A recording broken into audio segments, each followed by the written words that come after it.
Hello friends, this is W Biswas again. আর আপনাদের সবাইকে স্বাগত W for you Bangla YouTube চ্যানেলে।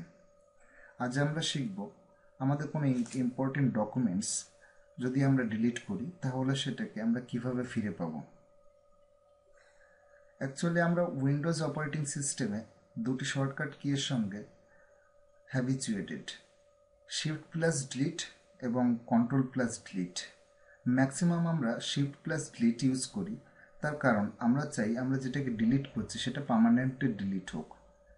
যেখানে কন্ট্রোল প্লাস ডিলিট যদি করেন তাহলে সেটা রিসাইকেল বিনে জমা হয়, আর শিফট প্লাস ডিলিট চাপলে সেটা পার্মানেন্টলি ডিলিট হয়ে থাকে। একটু জানিয়ে রাখি, অনেকের ধারণা যে আমরা যদি কোনো কিছু পার্মানেন্টলি ডিলিট করে ফেলি সেটা কখনো আর রিকভার করা সম্ভব নয়। আবার কিছু লোকের ধারণা যে আমরা সব কিছুই ফিরে পেতে পারি, কিন্তু আমি জানিয়ে রেখে এখানে দুটোই ভুল ধারণা, কোনোটাই ঠিক নয়। দেখুন, পার্মানেন্টলি কোনো ডকুমেন্টস কখনো ডিলিট হয় না। অ্যাকচুয়ালি যেটা ডিলিট হয় সেটা আমাদের হার্ড ডিস্কে ঠিক তেমন অবস্থাতেই থাকে, শুধুমাত্র তার পাথকে ডিলিট করে এবং হার্ড ডিস্ক সেটাকে সংরক্ষণ করে যে নতুন কোনো ডকুমেন্ট যদি ক্রিয়েট করি আমরা অথবা ডাউনলোড করি তাহলে সেই জায়গায় রিপ্লেস এসে রিরাইট করবে। তো এটা ফিরে পাওয়া সম্ভব। কম্পিউটার ইউজ করতে করতে ভুলবশত যদি আমরা কোনো আমাদের ইম্পর্টেন্ট ডকুমেন্টস ডিলিট করি তাহলে তাৎক্ষণিক আমাদের কম্পিউটার অপারেট করা বন্ধ করা উচিত।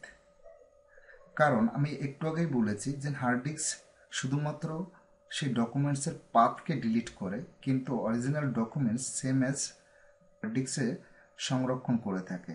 যখন আমরা নতুন কোনো ডকুমেন্টস ক্রিয়েট করবো বা আমরা সেই সময় যদি কম্পিউটার ইউজ করি তাহলে যে জায়গায় আমরা ডিলিট করা যে ডকুমেন্টস বা ইম্পর্টেন্স যে ফোল্ডার বা ফাইল রয়েছে সে জায়গায় রিরাইট হতে পারে, অর্থাৎ সেটাকে আমরা ফিরে নাও পেতে পারি। তো আমরা যখনই কোনো ইম্পর্টেন্ট ডকুমেন্ট যদি আমরা ডিলিট করে থাকি তাৎক্ষণিক আমাদের কম্পিউটার ইউজ করা বন্ধ করা উচিত। এখানে আমার মতে সবথেকে ভালো যে সফটওয়্যার আছে আমি তার সঙ্গে আজকে আপনাদের ইন্ট্রোডিউস করাবো, এবং সেখান থেকে আপনি আপনার যে হারিয়ে যাওয়া বা ভুলবশত ডিলিট হয়ে যাওয়া যে ডকুমেন্টস রয়েছে সেটাকে আপনি ফিরে পেতে পারেন।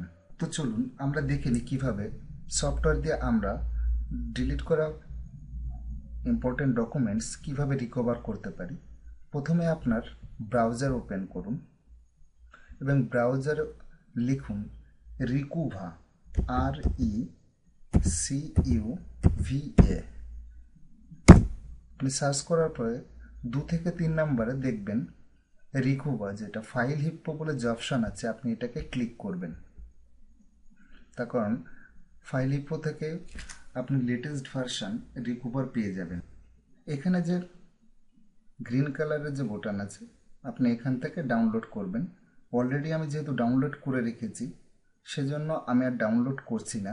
তবে আর একটু জানিয়ে রাখি, যখনই আপনি এই সফটওয়্যারটাকে প্রথমে আপনার ইনস্টল করা রাখা উচিত। অ্যাকচুয়ালি আমি যে ডকুমেন্টস ফিরে পাওয়ার জন্য এই সফটওয়্যার ডাউনলোড করতে চলেছি, অ্যাকচুয়ালি সেই সফটওয়্যারের ওখানে গিয়েও এটা রিরাইট হতে পারে। তাহলে আমাদের প্রথমে ব্যবস্থা নেওয়া উচিত এটাকে আমরা আমাদের ডেস্কটপে সবসময় ইনস্টল করে রাখা উচিত। দেখুন, অলরেডি আমি এখানে রিকোভা যে সফটওয়্যার সেটাকে আমি ইনস্টল করে রেখেছি। তো প্রথমে আমি দেখাই, আমি প্রথমে কোনো একটি ডকুমেন্টসকে আমি ডিলিট করি। তো এখানে দেখুন একটি এক্সেল শিট আছে আই নেটওয়ার্ক এক্সপার্টস নামে। তো আমি এটাকে ডিলিট করছি। ডিলিট করার পর আমি দেখছি এখানে কিভাবে আমরা ডিলিট করা ইম্পর্টেন্স ফাইল বা ডকুমেন্টস বা পিকচার যাই থাকুক না কেন সেগুলোকে আমরা কিভাবে রিকভার করতে পারি। তো আমি রিকভারকে ওপেন করছি।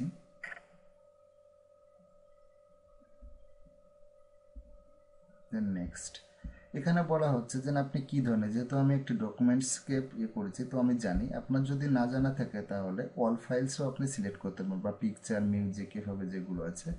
দেন আপনি নেক্সট ক্লিক করুন। যেহেতু আমি জানি আমার একটি টেক্সট ডকুমেন্ট ছিল তো আমি ডকুমেন্টসকে সিলেক্ট করলাম।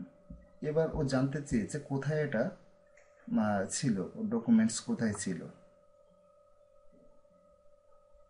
এখানে আছে দেখো আই এম নট শিওর। যেহেতু ডকুমেন্টসে ছিল আমি ডকুমেন্টসকে সিলেক্ট করলাম। যদি আপনার না জানা থাকে তাহলে আই এম নট শিওর। এখানে জানতে চেয়েছে যে আমার ডকুমেন্টস কোথায় ছিল, যেহেতু আমি জানি ডি ড্রাইভ, তাই আমি এখানে ডি ড্রাইভ সিলেক্ট করলাম। যদি আপনার না জানা থাকে তাহলে আই এম নট শিওর এটাও করতে পারেন, সেক্ষেত্রে হয়তো একটু টাইম বেশি লাগবে। দেন আপনি নেক্সট করুন। নেক্সট করার পরে দেখবেন এখানে একটা বক্স রয়েছে চেক করার জন্য আপনি এটাকে ডিপ স্ক্যান চান কি না। অ্যাকচুয়ালি আমার যেহেতু একটু এক্সেল ছোটো একটা ফাইল, সেটা আমার প্রয়োজন হবে না যে কোনো ডিপ স্ক্যান করার।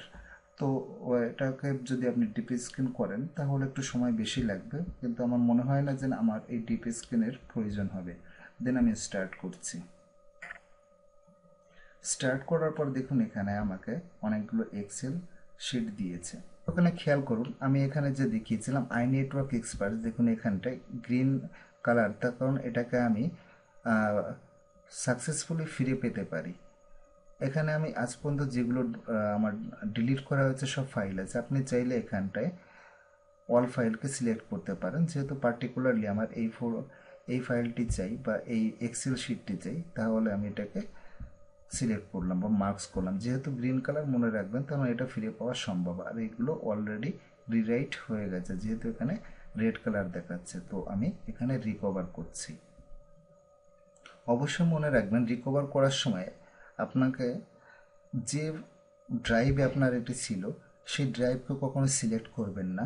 যেহেতু আমার এটি ডিতে ছিল তাই আমি এটা সিলেক্ট করছি, তার কারণও আমি জানাচ্ছি। তার কারণ আপনি যদি সেই ড্রাইভে সেভ করেন তাহলে সাকসেসফুলি আপনার রিকভার নাও হতে পারে।